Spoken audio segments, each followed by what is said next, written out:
Perfect. But we have another lineage question here too. So, yeah, these are nuts. Yeah. Who are the ancestors of the Asian nations such as China, Vietnam, Korea, etc.? Can they trace back to Noah's sons? Okay, these are interesting. Okay, so this is like a doctoral class. So what I'm going to do is, so I'm going to give you this genealogical list. Okay. I'll post that. Which traces the three sons of Noah, Shem, Ham, and Japheth. Okay. And then shows you how their names break down. Okay. Then I'm going to give you this map, and this map shows where those people groups wound up. Okay. Okay, you follow? Yeah, I'll okay. take photos for you. Okay, so if you go back to the Noahic flood account, Genesis 8, 9, 10, etc.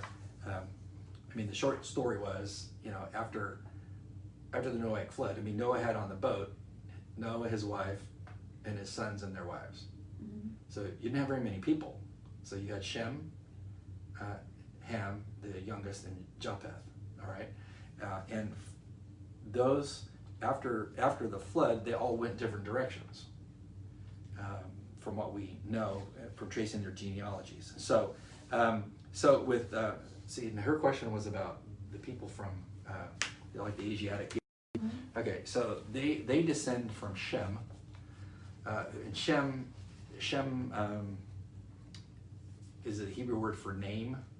So it's like the name. So God's name is like Shem, his name. So it's a great name to have. So from Shem came 5 nations. And if you go through and you study the biblical genealogies, it will show you like where they moved. So they moved in the regions, like in Israel, and you'll see it on the map. They moved in the region of like Israel, and then over to Iraq, Iran, etc., over toward China. They moved that direction, the Shemites. Mm-hmm.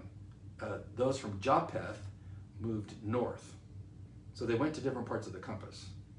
Okay, so Japheth went north, and so on the map that you'll see, they become Meshach, Tubal, all those ancient names of those nations that were above Israel, above Syria today, which eventually they migrated west, and those would become the Europeans.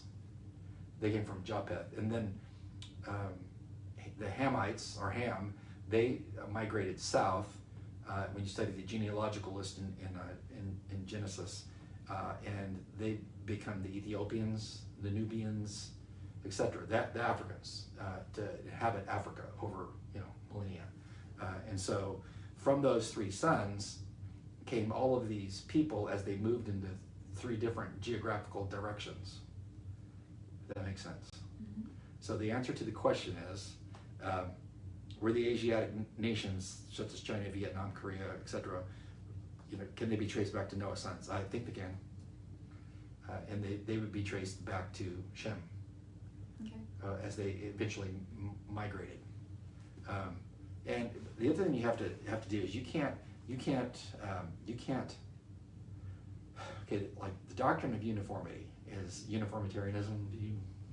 Okay, so this is assuming that things today are the way they've always been and they've never been any different. Mm-hmm. So if you take that premise and you apply that back to like the birth of these nations, how in the world did 3 sons produce millions of people all over the, well, things weren't always the way that they are now. Because if you go back and you study the genealogical list, which a person would have to do to see, like, well, how long these people live. So, you've got Noah living, I forget what he lived, 900 something years. Shem lived, I think, 600 years. They lived a long time, which is a whole other question, like why they lived so long. And we can answer that on another day, but they lived longer than we do now. You have his sons living 500-600 years, producing tons of progenitors. So, their birth rates and fertility rates were way beyond anything we've ever even seen. Because of can you imagine?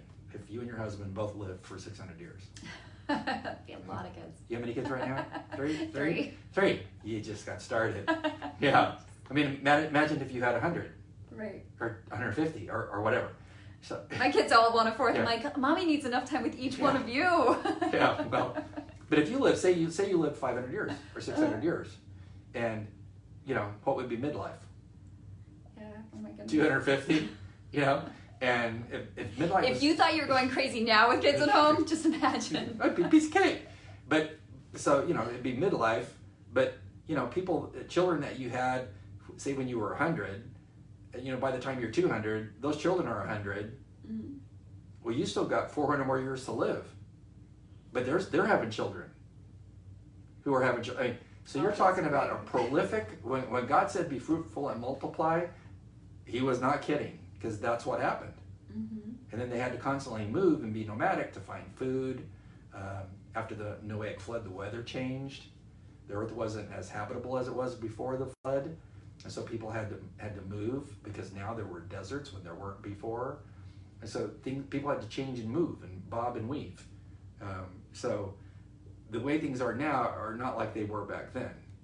It was totally different. So that's how you could get these three sons going to three different zones of the compass and produce all these races. And I think Nimrod, he appears in Genesis 11. I think he's a Cushite, if I remember correctly, which is interesting, because Nimrod was the father of Babel.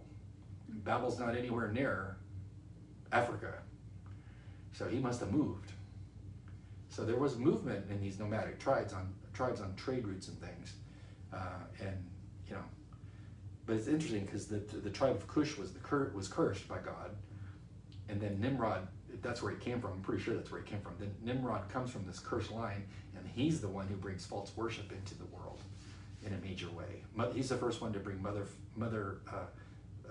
son worship into the world. He's the first one to do it. He and his wife. But this is what was happening as they're moving around the planet, making these new nations. So anyway, so the answer is short answer is yes, they can trace them back. Yes.